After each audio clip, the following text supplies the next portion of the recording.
Bueno, buenas noches a todos. Aquí estamos nuevamente después de un tiempo de silencio. Retomamos las clases con el sacramento del orden, ¿no? Del orden sagrado. Y pues podemos darnos cuenta, ¿no? Cuando hablamos del orden sagrado, y al igual que el sacramento del matrimonio, son dos sacramentos que están instituidos para, no solo para la persona concreta que lo recibe, como es el caso, por ejemplo, del bautismo, la confirmación, la Eucaristía, sino que están establecidos para la santidad de la persona que lo recibe, el sacerdote o la persona que se está casando, pero especialmente en relación a la salvación de los demás. Es decir, el sacerdote recibe un sacramento para el servicio del resto de la iglesia, y la persona que está contrayendo el matrimonio recibe una gracia en función de una misión. Está constituyendo una alianza sagrada con su marido, y también está, pues bueno, al servicio de esa familia que está constituyendo, ¿no? Entonces, la persona se santifica en el ejercicio de un servicio a los demás, en el ejercicio del sacerdocio como sacerdote, o en la atención del marido o de la esposa y de los hijos, en el caso del sacramento del matrimonio. Yo recuerdo hace unos años haber estado con el beato Álvaro del Portillo, que explicaba que en el caso del matrimonio, el camino que llevaba al marido, a la mujer o al marido al cielo, tenía un nombre, ¿no? Entonces le preguntaba a un matrimonio que tenía allí enfrente, ¿no? Por ejemplo, Luisa, ¿cómo se llama tu esposo, Pedro? Entonces le decía: Luisa, el camino hacia el cielo para ti tiene un nombre, Pedro. Y después le decía a él: Pedro, el camino hacia el cielo tiene para ti un nombre que es Luisa. Entonces, ¿qué significa todo esto? O sea, los sacramentos al servicio de la comunidad, que son el orden sagrado y el matrimonio, se reciben para la propia santidad y al mismo tiempo para la santidad de los demás. En el ejercicio del servicio a los demás, la propia persona se santifica. ¿Bien? Primero vamos a recordar lo que es el sacerdocio, ¿no?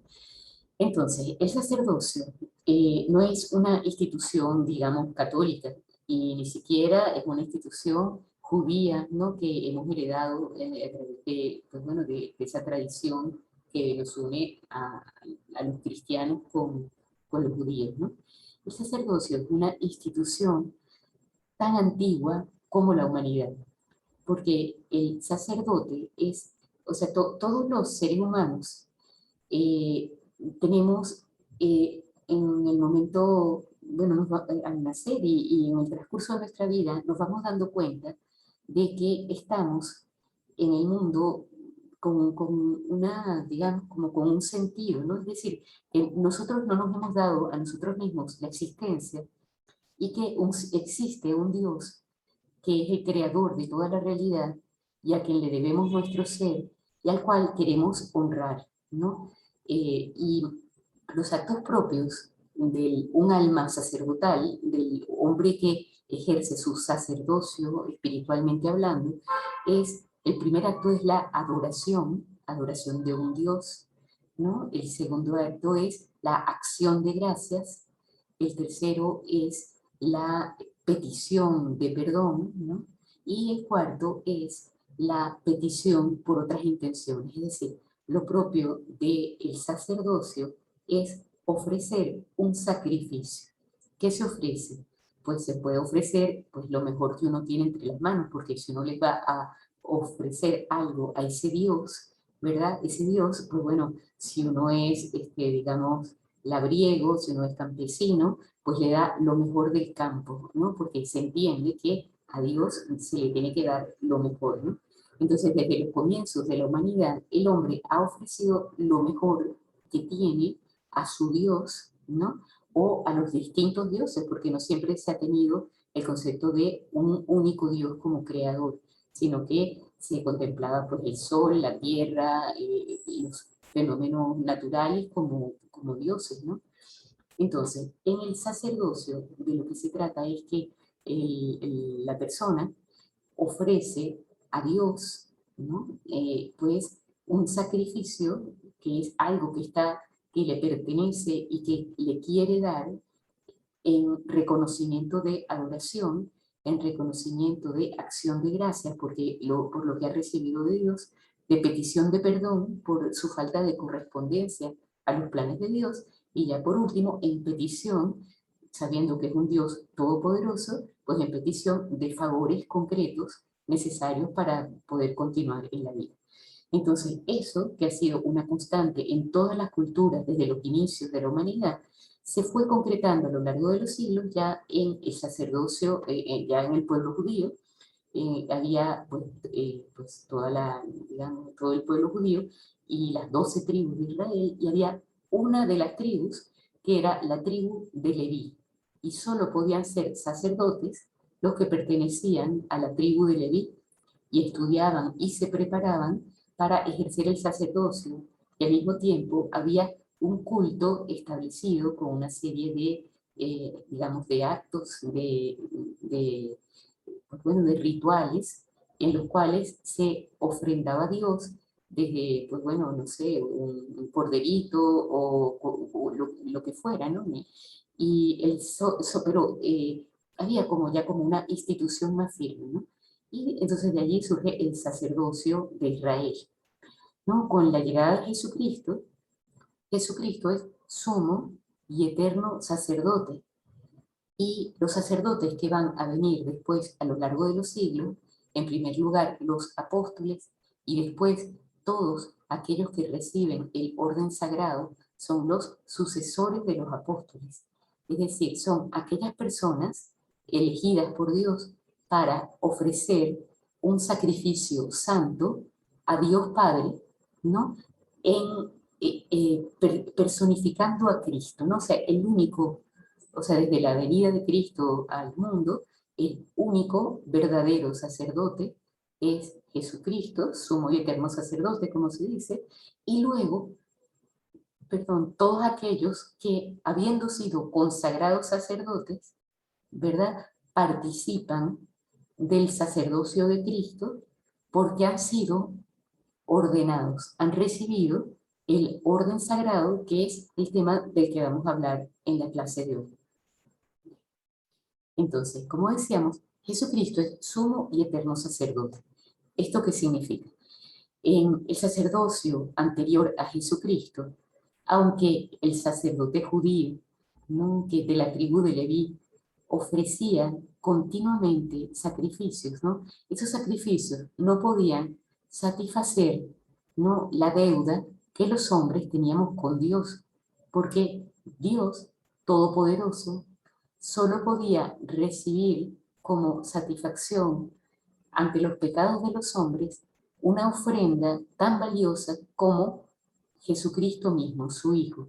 Es decir, en los planes de Dios, cuando Dios piensa en la redención del hombre, un hombre que, siendo su criatura, le había ofendido, le había abandonado, se había pervertido, Dios, ¿no?, la Santísima Trinidad, piensa en la manera de poder resolver ese problema, y lo que decide es que para poder saldar una deuda, es decir, una ofensa extraordinaria, que era la ofensa del hombre, que era una criatura, hacia Dios, que era su creador, ¿no?, pues la única manera de pagar esa deuda era que el mismo Dios se hiciera hombre y ofreciera su vida, ¿no?, que era un valor infinito para una deuda infinita, porque la ofensa había sido infinita, ¿no?, a un Dios eterno y sumamente bueno, ¿no? Entonces, la manera en que Dios mismo encuentra la manera de resolver este asunto, es decir, que el hombre no se encuentre en deuda con Dios, es en la encarnación de Jesucristo y su muerte en la cruz. Es decir, Jesucristo es sumo y eterno sacerdote porque ofrece el sacrificio de su propia vida al Padre para pedir perdón, para adorar, para dar gracias y para pedir por intenciones concretas. Es decir, el único sacrificio que realmente saldó la deuda de los hombres con Dios Padre fue el sacrificio de Cristo. Por lo tanto, es como que no haría falta volver a celebrar ningún sacrificio más, porque ya el tema se había resuelto de esa manera, ¿no? Entonces, ¿qué es lo que ocurre? Jesucristo, ¿verdad? Que dando su vida por nosotros, pues suprime esa deuda y logra que se renueve la amistad del hombre con Dios, ¿verdad? Eso es lo que nosotros participamos cada vez que asistimos a la Santa Misa, como ya hemos explicado en alguna otra ocasión, ¿no?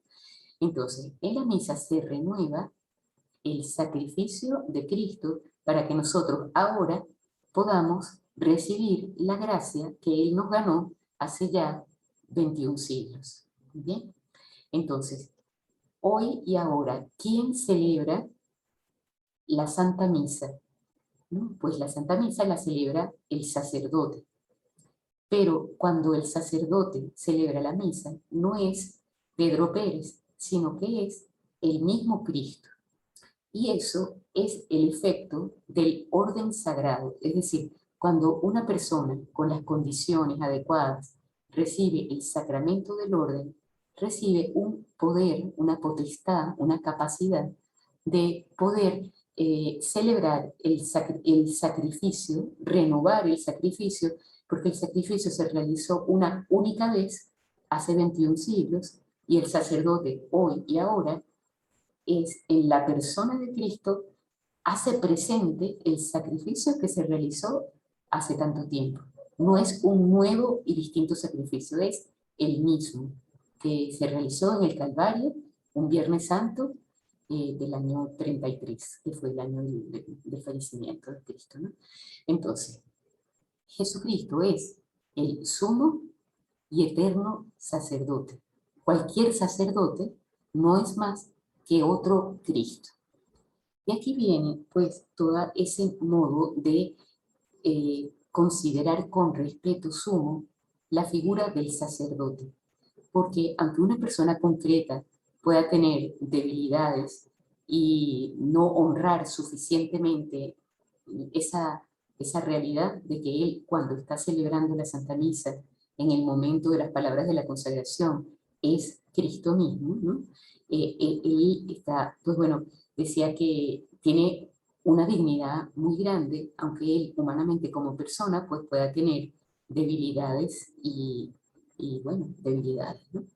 Entonces, veníamos diciendo que Jesucristo es el sumo y eterno sacerdote y que las personas, ¿no? Los hombres que reciben el orden sagrado en todas las generaciones posteriores, vienen a ser la continuación de ese sumo y eterno sacerdocio de Cristo, que ofrece ahora nuevamente al Padre su sacrificio y que nos permite a nosotros unirnos cuando participamos de la Santa Misa o de la celebración de los sacramentos, como veremos, ¿no? Entonces, aquí hay también otra cosa que es súper interesante, que es el sacerdocio común de los fieles. Porque uno piensa, ¿no?, que las personas, o sea, que los únicos sacerdotes, digamos, son los que han recibido la ordenación. Y eso es verdad, eso es la verdad, lo pensamos bien porque es así, ¿no? Pero el asunto es el siguiente, ¿no? O sea, Jesucristo quiso constituir un pueblo de sacerdotes. Es decir, todos los cristianos, todos, por el hecho de haber recibido el bautismo, tenemos alma sacerdotal. Es decir, que por el efecto de la gracia, tenemos en nuestra alma la huella de Cristo, la imagen de Cristo, y con la lucha personal por vivir las virtudes, podemos, o sea, Cristo puede estar presente en nuestra propia vida.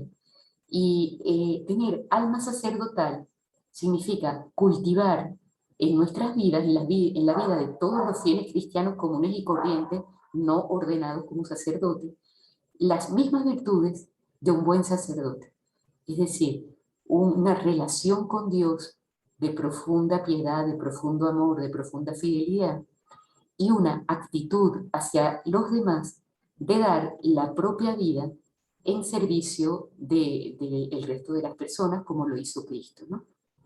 Entonces, esto es lo que significa el sacerdocio común de los fieles. Es decir, cada persona cristiana, por el hecho de recibir el bautismo, es capaz de ser el sacerdote de su propia existencia. Estas palabras pueden sonar como extrañas, las decía San José María. Lo que significa es lo siguiente, que ¿qué espera Dios de los seres humanos? Que le demos cosas, que le demos sacrificios, que le demos lo mejor de lo que tenemos. Bueno, sí, ¿no?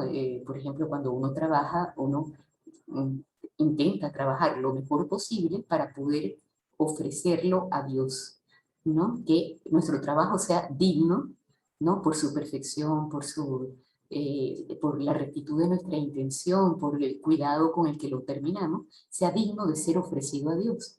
Y de esa manera yo estoy ofreciendo lo mejor que tengo, ¿no? Mi propio trabajo, lo que tenga entre manos en cada momento, el tiempo de descanso, la relación con los demás, la alegría en una fiesta, el gusto de una comida rica. Todo eso uno lo puede ofrecer a Dios con ese alma sacerdotal. Entonces nosotros podemos adorar, nosotros podemos dar gracias, pedir perdón y pedir por muchas intenciones con ese sacerdocio común de los fieles del que venimos hablando, ¿no?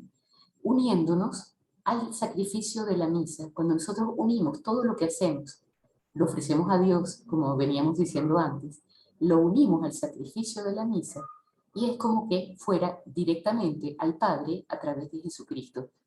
Es decir, Dios lo que espera de nuestro sacerdocio común es que podamos ofrecerle lo mejor unidos al sacrificio de Cristo y así ejercitamos nuestra alma sacerdotal.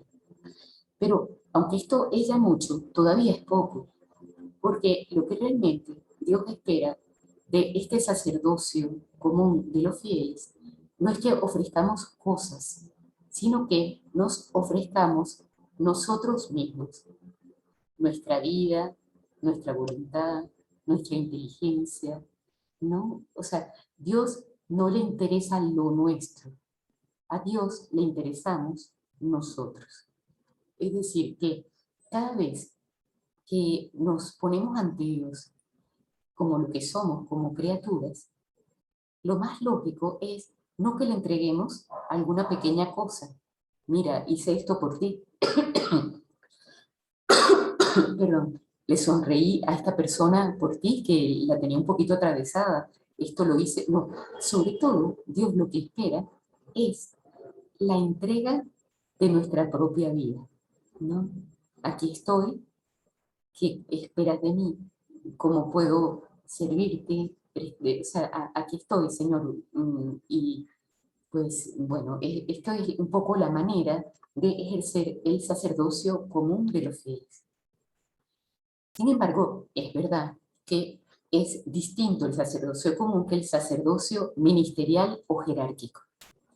El sacerdocio ministerial es el que se recibe con el sacramento del orden, es decir, no todos los fieles son sacerdotes, aunque todos los fieles tengan alma sacerdotal. Entonces, esta clase, aunque todavía no nos hemos metido en materia porque estamos como en los antecedentes, esta clase de lo que vamos a hablar es del sacerdocio ministerial o jerárquico, es decir, de aquellas personas que con las condiciones y la preparación adecuada y con la vocación que reciben de Dios, reciben un sacramento que los capacita para ser otros Cristos y poder celebrar la Santa Misa y otras funciones que también vamos a ver en las próximas láminas, ¿no? Entonces, ¿cuál es la naturaleza del sacramento del orden? Entonces, lo primero que vamos a recordar es que es un sacramento de institución divina.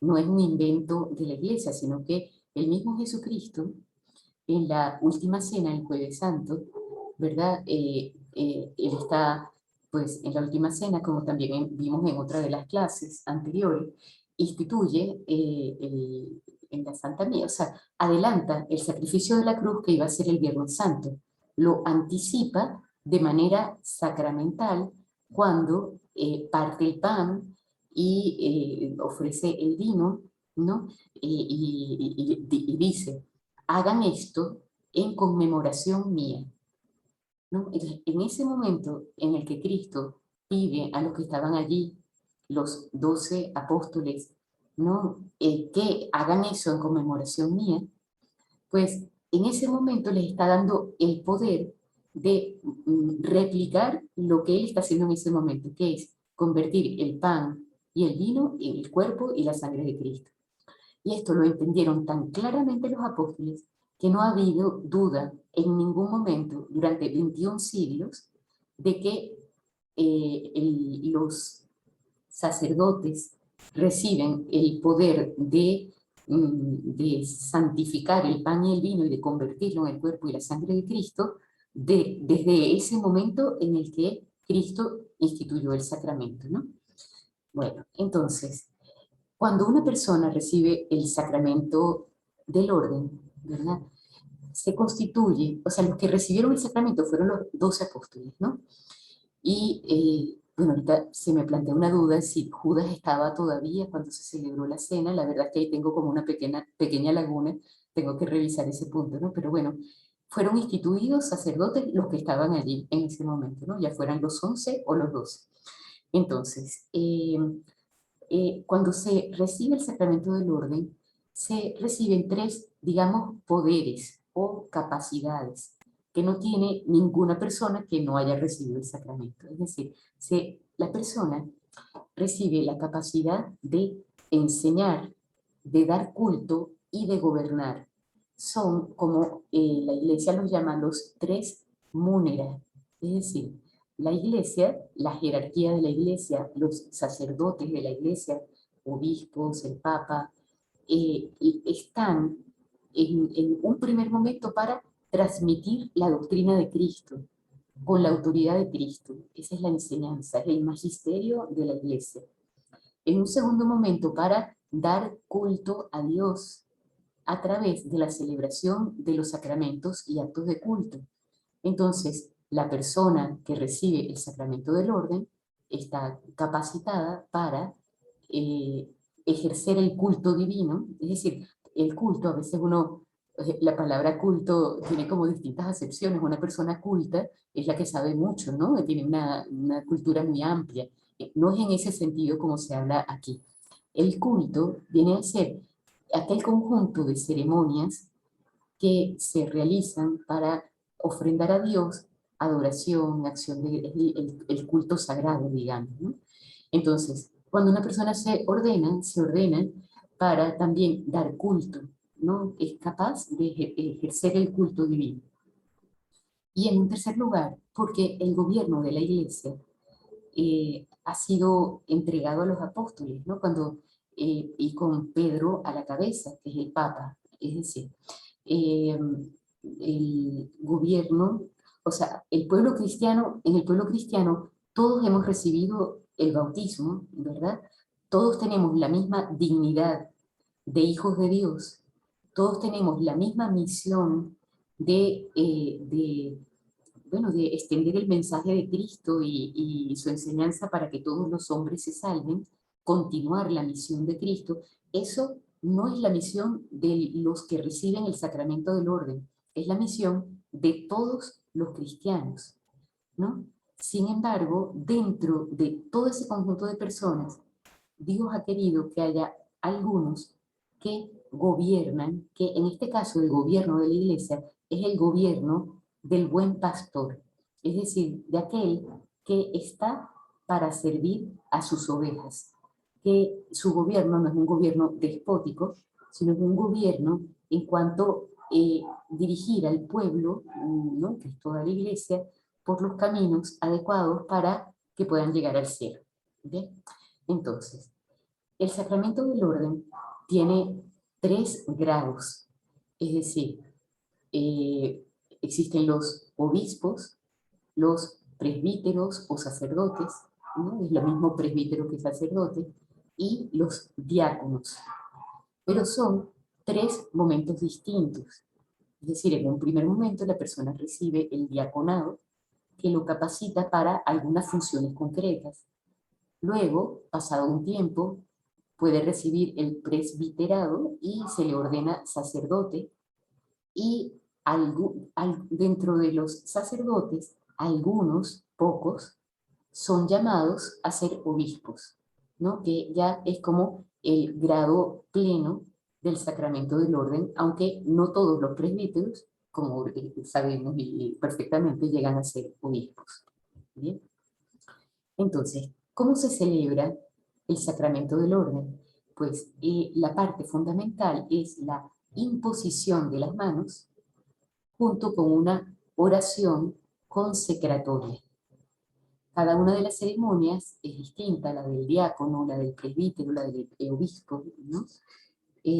Pero en todos los casos se da una imposición de las manos y una oración consecratoria. ¿Bien? Entonces, la ordenación episcopal, ¿no? Cuando una persona, un sacerdote, es llamado a ser obispo por el Papa, entonces recibe la plenitud del sacramento. ¿Bien? Entonces, bien.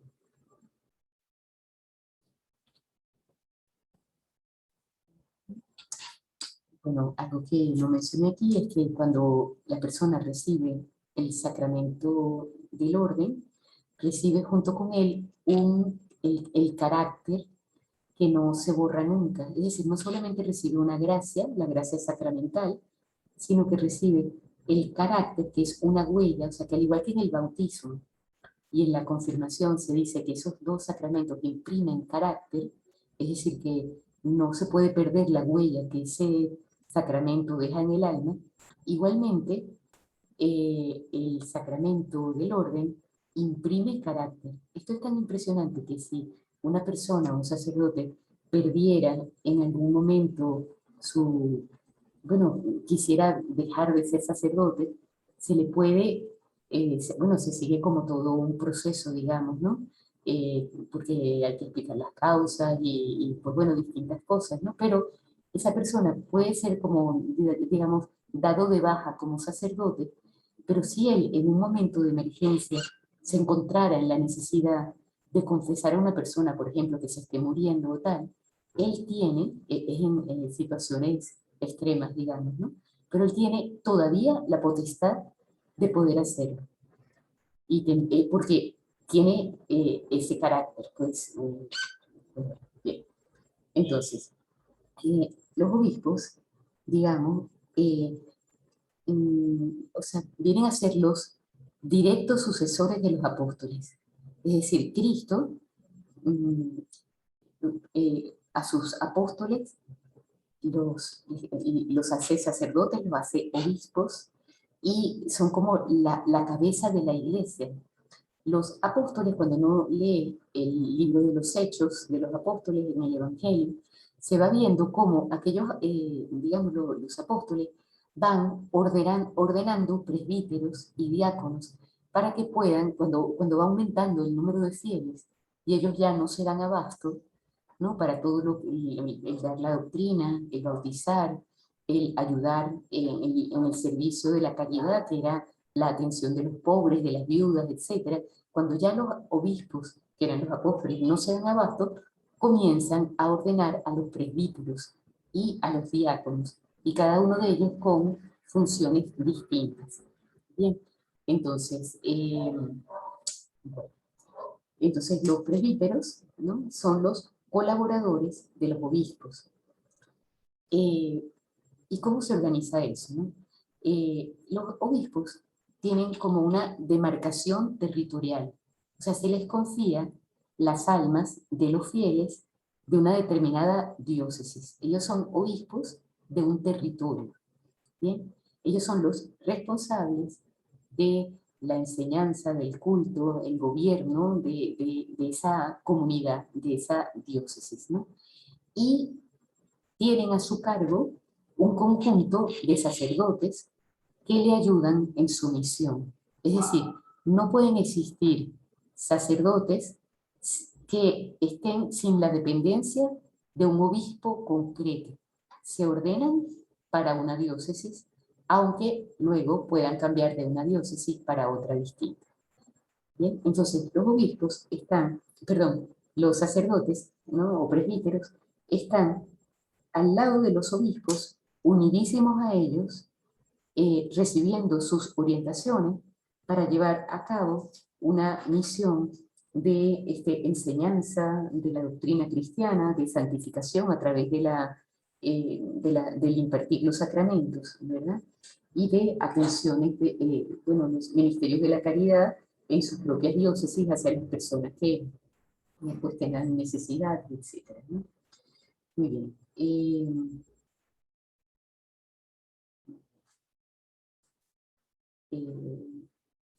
Okay. Y los diáconos tienen otras misiones que son como más sencillas, ¿no? El diácono recibe también una ordenación, ¿verdad? Y, pues ayudan a los obispos y a los sacerdotes en la celebración de la Eucaristía, en la distribución de la comunión, pueden asistir a los matrimonios y bendecirlos, proclamar el Evangelio y predicar, presidir también pues, las exequias, es decir, los velorios y las oraciones funerarias, y entregarse a distintos servicios de caridad. No pueden, por ejemplo, confesar, no pueden celebrar la Santa Misa, ¿no? Es su ordenación les lleva a ser de ayuda a los presbíteros con unas funciones, digamos, limitadas. ¿Bien? Bueno, entonces, seguimos, ¿no? Entonces, ¿quién es el ministro del sacramento? El ministro es la persona que imparte el sacramento. Veíamos, por ejemplo, que en el caso del bautismo, el ministro es de ordinario el sacerdote, pero que en caso de emergencia, el ministro puede ser pues, cualquier fiel cristiano, o en caso de más emergencia todavía, cualquier persona, aunque sea de otro credo, con tal de que haga lo que es los ritos propios de la celebración, con el agua y la oración consecratoria, bueno, entonces, en este caso, en el caso de la ordenación sacerdotal, el ministro, es decir, mm, que imparte el sacramento, es exclusivamente el obispo, ¿no? Obispos válidamente ordenados, ¿no? Es decir, no todos los obispos están válidamente ordenados, pero bueno, de eso no vamos a hablar ahorita. De ordinario, todos los obispos que uno conoce están válidamente ordenados, ¿no? Pero bueno, ya lo digo una vez, o sea, después de digamos, de Lutero y de la Reforma y esto, se comenzaron a ordenar sacerdotes que no cumplían pues bueno, todo lo necesario para hacer un sacerdocio plenamente, ¿no? Y hubo obispos que no estaban válidamente ordenados. Entonces, bueno, nada, eso requiere una historia más larga, pero no la vamos a comentar ahorita, ¿no? Entonces, ¿quién puede ser sacerdote? Eso está clarísimo, ¿no? Todo varón bautizado, ¿no? Que tenga vocación divina, intención recta, debe estar en estado de gracia al momento de recibirlo y debe tener una vida correcta, ¿no? Probidad de vida, o sea, una vida ejemplar, digamos, ¿no? No puede ser ordenado sacerdote una persona, pues nada, que es un desastre, pues, ¿no? Quizá lo ha sido anteriormente, pero se ha convertido y tiene una vida estable y recta y buena, claramente a los ojos del pueblo, ¿no? Entonces, aquí se pueden presentar como varias preguntas, ¿verdad? Porque ha habido como mucha conversación en relación al tema de varón bautizado, ¿no? Porque viene todo este tema del feminismo, ¿no? Y de decir, bueno, si el sacerdocio de la mujer, que porque, bueno, como la igualdad del hombre y la mujer, ¿no? Eso también requeriría mucha explicación, pero solamente vamos a mencionar que, o sea, cuando Jesucristo, ¿verdad?, viene a la tierra, él era pues el sumo, lo que decíamos antes, sumo y eterno sacerdote, es el que ofrece al Padre su vida, pues en redención de los hombres. Y cuando otorga a los que estaban allí con él el poder de renovar esa consagración, ese del sacrificio, ¿no? De que pudieran celebrar la misa, lo hace a los apóstoles, que eran varones, aunque también había mujeres en ese momento, en ese lugar, que hubiera podido, pues no sé, ordenar a, no sé, a alguna de las mujeres que le acompañaban y le atendían, ¿no? Y la iglesia se siente identificada con este proceder de Cristo, ¿no? Si Cristo mismo eligió para el sacerdocio a varones, pues eso no le quita nada a la mujer, simplemente es un querer divino, ¿no? Hay unas palabras que la verdad son bueno, que ilustran, ¿no? Que, pues bueno, mm, no es ni mejor ni peor ser varón o mujer, tenemos la mismísima dignidad todos, ¿verdad? Sin embargo, la única que pudo ser madre de Dios fue una mujer, no un varón. Entonces, si hay una dignidad altísima en el sacerdocio, porque quien recibe el sacerdocio recibe la posibilidad de ser Cristo en los momentos en los que actúa como Cristo, al impartir los sacramentos, ¿no? Pues ningún hombre ha podido ser la madre de Dios, ¿no? Y sí lo pudo ser una mujer. Entonces, estos argumentos, quizá para una persona que está enredada en estos temas, no sean suficientes, ¿no? Pero hay una larga historia, ¿no? Del origen del sacramento, de la voluntad de quien lo instituyó, etcétera, que indican que el sacerdocio es para el varón, no para la mujer. Y esto es tan impresionante que en la iglesia anglicana, que fue la iglesia que surgió en el siglo XVI, cuando Enrique VIII decidió pues, separarse de la iglesia católica, pues en la iglesia anglicana, desde hace algunas décadas, existe el sacerdocio femenino, ¿no? Es cristiano y tienen mujeres sacerdotes. Y eso causó dentro del propio mundo anglicano una sacudida tan fuerte que muchas personas dejaron el anglicanismo y eh, fueron hacia el catolicismo por no aceptar esta decisión que tomaron en la iglesia anglicana, ¿no? Pues bueno, nada, esos son como datos que pueden ilustrar un poquito, ¿no? Luego, viene también otro tema muy debatido, que es el tema del celibato sacerdotal, porque viene, pues nada, porque el sacerdote debe ser célibe, ¿no? Pues por una parte hay que saber también que el sacerdote tiene como requisito el celibato sacerdotal. Celibato es que no es casado, es soltero, ¿no? Por el mismo motivo, ¿no? Cristo no fue casado y esta persona está para ser otro Cristo, ¿no?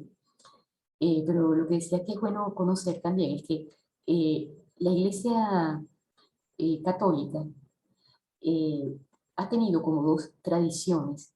Una es la tradición occidental, latina, perdón, y otra es la tradición oriental, siendo ambas perfectamente válidas, ¿no? En la Iglesia oriental sí existe el sacerdocio de personas casadas. Sin embargo, solo pueden ser obispos aquellos que son célibes. Y existe un gran aprecio del celibato en el sacerdote, aunque existen algunos sacerdotes que son casados. Eso es la iglesia oriental, ¿de acuerdo? En la iglesia latina o occidental, el sacerdocio ha sido siempre, desde el comienzo, para varones célibes, por muchos motivos de conveniencia. El primero es la identificación con ese Cristo, sacerdote, que era célibe, ¿verdad? Y también por razones de plenitud de, digamos, la persona célibe ofrece su corazón entero a Dios, ¿no? Todos sus amores, toda su vida se dirigen a ese único objetivo, amar a Dios y servir a los demás, servir a Dios y servir a las almas. Por tanto, el tema del matrimonio vendría a ser de alguna manera como compartir ese corazón con un tercero, ¿no? Que no se trata de una cuestión como de que va a tener menos tiempo porque tiene mujer e hijos, etcétera, ¿no? Sino es una cuestión de, de radicalidad en la entrega, ¿no? De dar la vida a Dios plenamente, ¿no? Tiene que ver con eso. También se entiende que quienes quieren alborotar con estos temas, no, de alguna manera probablemente no entiendan estos argumentos, ¿no? Porque hay que querer entender. A veces la gente no entiende porque no quiere entender, porque están defendiendo pues otras cosas, ¿no? Otro tema que no puse aquí es el tema relacionado con el tema del celibato del sacerdote. Es, pues bueno, todos los escándalos que han habido dentro de la Iglesia Católica en estos últimos años en relación a la pederastia, ¿no? A abusos sexuales de sacerdotes, ¿no? Y además comprobados y documentados, ¿no?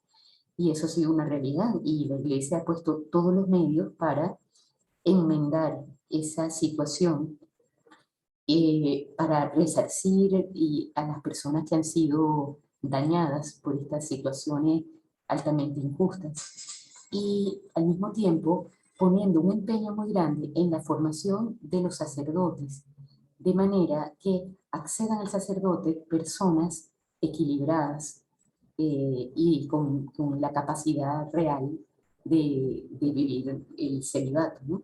Entonces, digamos que este tema de los escándalos quizá pueden llevar a personas a decir, pero mira, si fueran casados no va a haber ese problema, ¿verdad? Pero no es el tema, es un tema que viene de la raíz de donde surge el sacramento, ¿verdad? Y de que hay que evitar esta situación con una mejor formación, con unas medidas de prudencia, con una serie de medidas que hay que tomar y que de hecho ya se han tomado, y que pueden permitir perfectamente una vida santa como la que hemos visto. O sea, yo no conozco un solo sacerdote que no sea bueno, no conozco sacerdotes malos, ¿no? Es verdad que hay personas que se han equivocado y que hay personas que lo han hecho muy mal, pero no es la gran mayoría, ¿no? De los sacerdotes. Entonces, también la prensa que está en contra de la iglesia se aprovecha de un caso para, digamos, dañar a la iglesia entera y no se da conocimiento a la vida santa de miles y miles de sacerdotes regados por el mundo entero que están haciendo una obra en favor de la humanidad extraordinaria, ¿no? Bueno, todo esto se podría seguir conversando, pero bueno, vamos a continuar, ¿no? Efectos del sacerdocio, ¿no? Entonces, por una parte está lo que hablamos antes de el carácter indeleble, ¿no? Ese carácter, ¿no? Configura a aquella persona a través de una gracia especial del Espíritu Santo para servir de instrumento de Cristo en favor de la Iglesia. Entonces recibe la capacidad de actuar como representante de Cristo, cabeza de la Iglesia, en su función de sacerdote, profeta y rey. ¿Mm? Bueno, entonces, bien, se recibe entonces un carácter indeleble que no se puede borrar nunca, ¿no? O sea, la persona que ha recibido el sacerdocio, pase lo que pase, siempre tendrá ese carácter en su alma, ¿no? Luego, recibe también la gracia santificante, ¿no? Como hemos hablado en otras ocasiones, la gracia es una participación de la naturaleza divina que nos identifica con Cristo, nos hace otros Cristos, nos hace capaces de conocer a través de la fe, de amar como Cristo ama, como Dios ama a través de la caridad y de esperar, ¿no? Entonces la gracia santificante nos identifica con Cristo y se recibe en el sacramento, en todos los sacramentos y también en el sacramento del orden, ¿no? Y se recibe una gracia específica de este sacramento, ¿no? Que pues esta gracia, vamos a ver, disculpen un segundo, bueno, pues reciben esa gracia específica que les ofrece toda la ayuda necesaria para poder realizar las funciones propias del sacerdocio de manera, bueno, es un auxilio para la misión propia del sacerdote. Entonces, con este carácter y esta gracia santificante y la gracia específica recibe también una capacidad de actuar in persona Christi. ¿En qué momentos actúa el sacerdote in persona Christi? Pues en el momento en que pronuncia las palabras de la consagración en la misa, también en el momento en que absuelve a la persona de los pecados, ¿no? Actúa in persona Christi. ¿Sí? Y